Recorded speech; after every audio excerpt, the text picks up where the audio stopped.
Y'all remember Dragon Ball Z? You know the one. Energy everywhere, a lot of screaming, slow pacing.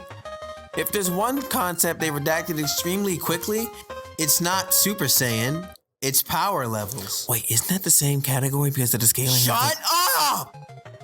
Gosh.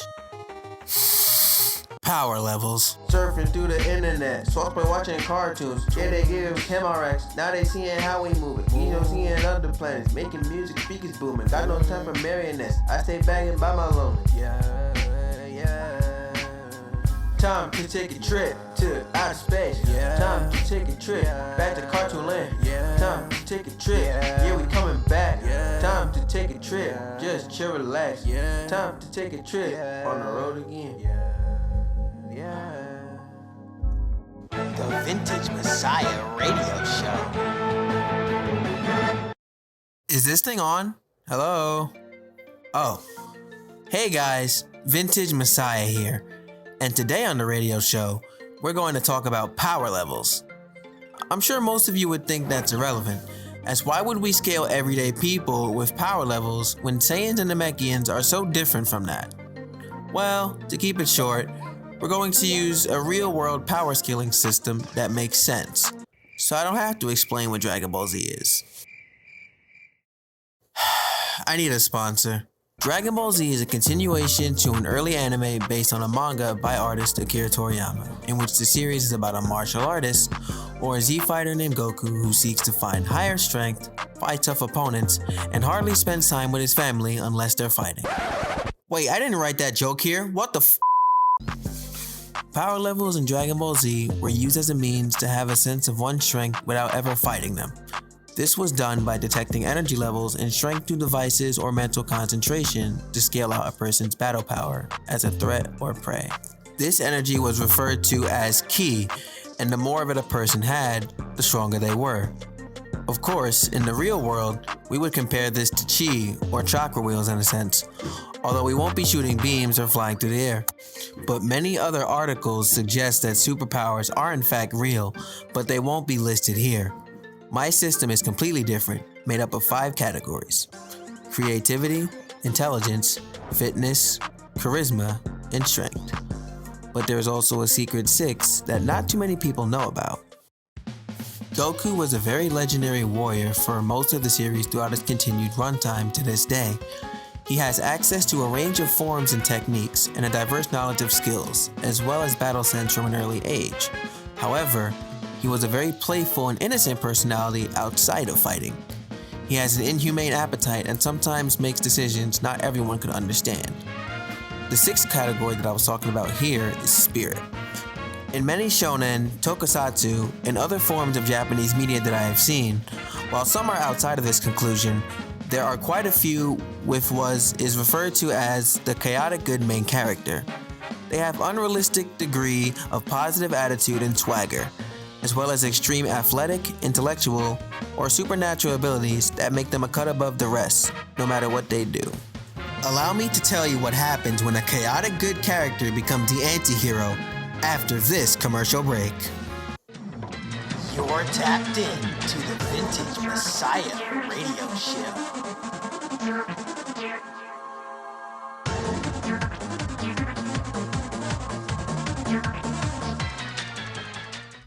Today's episode of the Vintage Messiah Radio Show is brought to you in part by the Sauce Pack Shop and the Yo Vintage website. On my website, you can find all my links, such as my Twitter, Instagram, Ko-fi, Bandcamp, SoundCloud, YouTube, and more. Be sure to visit us at www.sites.google.com/view/vintagemessiah/home. For all your digital media needs and services, as well as in-person services, be sure to visit my social media on Instagram at VintageMessiahH and Twitter on Vintage Messiah, where my work is regularly posted, as well as ways to contact the team. Thank you so much for your continued support.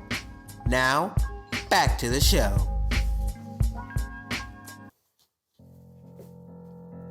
In my early lifetime, I had a lot of chi.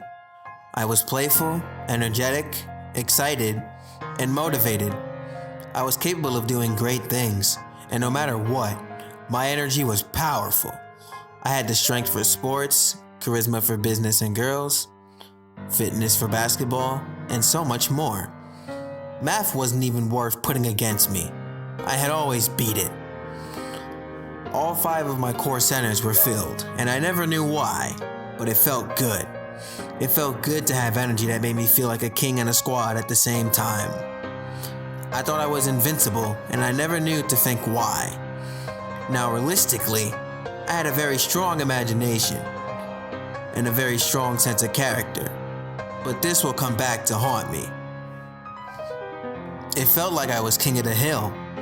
I had a lot of money, I had a few friends, I had just started a YouTube channel and gave up coding, and the subway was as good as mine. I met with the boys at 6:30 a.m. every morning to share stories and play Smash before breakfast and metal detectors. I was living my best life, and nothing was in my way while I was alone. Or so I thought. Eventually, I moved in with my siblings. This wasn't a bad thing, by any means. We thought moving in would be a cheaper idea until we thought of something else. Moving in with my siblings felt different. Thought nothing of the sort. I soon began to realize what I was dealing with and what was to come. As time went on, my power level began to change by a lot. I was eating more, traded charisma for intelligence, played sports less and went home earlier. I still created, but I had reached my peak. It wasn't going as fast as I thought. But what hurt the most was watching my siblings surpass me in multiple areas. It was like my world had fell apart. My brothers had more strength, charisma, and intelligence, while the others were creative, fit, and much more free than I was. Walking into a high school felt different. What once felt like my world started to feel like others' worlds. I took more shit from bullying, friends started leaving the group, and my money was starting to lighten up. All while I was still tackling homework and other projects while trying to maintain whatever image I thought I had back then. I was just about ready to give up, and right before I knew it, fight after fight, my power level dropped. And it wasn't so much that my other stats fell, but the 6th one hurt the most, and it didn't hit me till years later. The spirit. The spirit is the most important part, and I was so damaged from years of war and destruction that I had forgotten to take care of it due to constant going and going. I eventually moved away from my family for a couple of years, and then so much was different about me when I was by myself compared to when I was with other people. I most certainly had higher attributes when I was by myself, or with familiars, but there were many battles, of course, that I had to fight alone, but some were a lot harder than others. There were simply some I just couldn't beat and I needed help. When I was at my weakest, I met one of my many teachers who showed me how to unleash my full potential. He trained me for days, and my spirit had skyrocketed past its normal levels, but it was a slow start and a dangerous journey. There were potions, elixirs, spells, and items, but they all ultimately did not compare to the teachings I learned and the techniques I have acquired. I had felt better than I ever did before, and nothing could stop me. New school? Beat that. New friends? Easy. Fit body on nice clothes? Now we talking.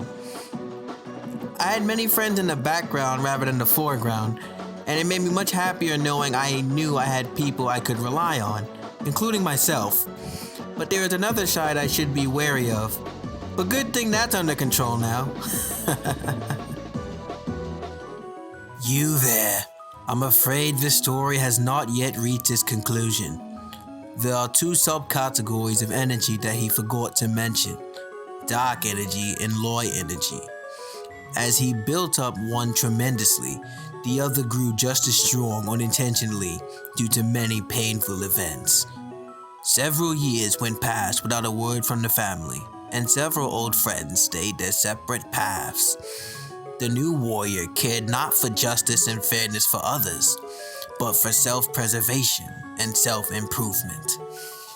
He waited for the day of his return to his loved ones to reveal his new power and how far he's come as a warrior, but they never crossed paths. But many dangerous enemies have formed, but stood still and fell in the might of the warrior in front of them. But one lies among the few friends he has acquired. His strength alone might not be enough against this foe, but that is a story for another time. Oh, hey!